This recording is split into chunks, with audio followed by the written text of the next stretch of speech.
دابا انا بغيت غنعرف هاد القجع هذا اش جابوا العالم كرة القدم. ولكن نهار اللي حطينا واحد السيد كيفهم في الكره، القجع كان كيلعب الكره، كيلعب على قدو ماشي كيلعب، تيتفرج شي يحبها.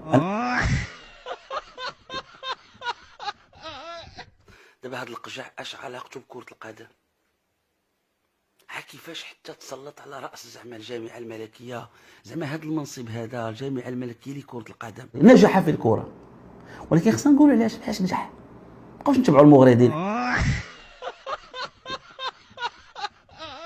باش تسلط اول سؤال اللي المغاربه خصكم تنتبهوا له، هاد القجع شنو هو سنده الرياضي، شنو هو راس ماله، شنو هي مهارته، شنو قوته، شنو عنده توصل هذا المنصب؟